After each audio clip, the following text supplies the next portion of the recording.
OSC scholarship 2024-25 সেশনের জন্য কিন্তু স্টার্ট হয়ে গিয়েছে।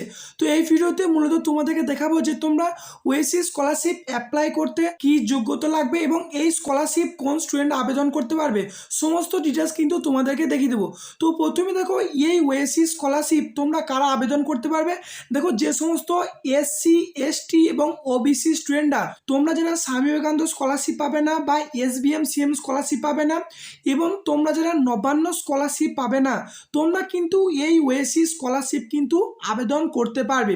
এবং এই ওএসসি স্কলারশিপ কিন্তু শুধুমাত্র এসসি এসটি এবং ওবিসি স্টুডেন্টদের জন্য, কোনো জেনারেল স্টুডেন্টরা কিন্তু এই স্কলারশিপের জন্য আবেদন করতে পারবে না। তাই অনেকে কিন্তু এই স্কলারশিপটাকে এসসি এসটি ওবিসি স্কলারশিপ নামেও কিন্তু চেনে। তো ফাইনালি দেখো, এই স্কলারশিপ অর্থাৎ ওএসসি স্কলারশিপের অ্যাপ্লাই কিন্তু এই বছরের জন্য স্টার্ট হয়ে গিয়েছে। তাই তোমরা যারা এই বছর একটা নতুন কোর্সে অ্যাডমিশন নিয়েছো, বা তোমরা যারা 11-এ অ্যাডমিশন নিয়েছো, বা তোমরা যারা কলেজে অ্যাডমিশন নিয়েছো, তোমরা কিন্তু সকলে এই ওএসসি স্কলারশিপ কিন্তু আবেদন করতে পারবে।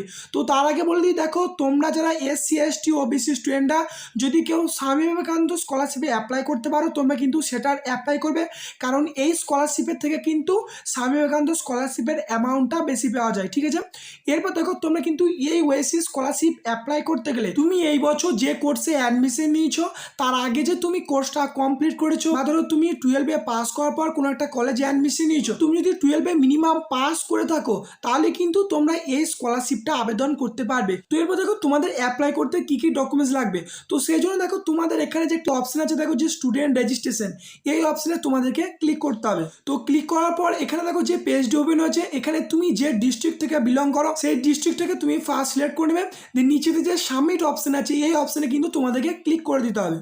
তো ক্লিক করে দিলেই তোমাদের কিন্তু এরকম একটা পেজ ওপেন হয়ে যাবে। এখানে কিন্তু তোমাদের সমস্ত বাংলায় লেখা থাকবে। তো তোমরা কিন্তু এখানে ইংলিশে ক্লিক করে ইংলিশ সেটা টোটালটা কনভার্ট করে নিতে পারবে। তো এখানে দেখো রিকোয়ার্ড ডকুমেন্টসে প্রথমে লেখা আছে যে ইনকাম সার্টিফিকেট, অর্থাৎ ইনকাম সার্টিফিকেট কিন্তু তোমাদের লাগবে। তারপর নেক্সট দেখো proof of date of birth, তো ডেট অফ বার্থ প্রুফ হিসেবে তোমাকে কিন্তু ডকুমেন্টস লাগবে।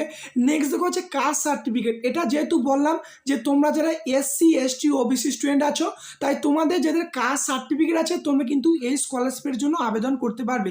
এবং তারপর আছে দেখো যে লেখা আছে যে copy of marksheet of last examination pass, অর্থাৎ তুমি যে এখন যে কোর্সে অ্যাডমিশন নিয়েছো এবং তুমি আগে যে একটা কোর্সে পাস করেছো, তো সেই কোর্সে তুমি যে পাস করেছো সেটা কিন্তু একটা মার্কশিট তোমাদের সেটা লাগবে অ্যাপ্লাই করার সময়। তো তোমাদের কিন্তু এই রিকোয়ার্ড ডকুমেন্টস, এই সমস্ত ডকুমেন্টসগুলো থাকলেই তোমরা কিন্তু এই স্কলারশিপ থেকে অ্যাপ্লাই করতে পারবে। এবং এই স্কলারশিপ থেকে অ্যাপ্লাই পর তোমরা কিন্তু টাকাও পেয়ে যাবে। এবং বাঁ দিকে তোমরা যে ডিটেলসগুলো দেখতে পাচ্ছ, এই ডিটেলসগুলো তোমরা একবার জাস্ট পড়ে নেবে।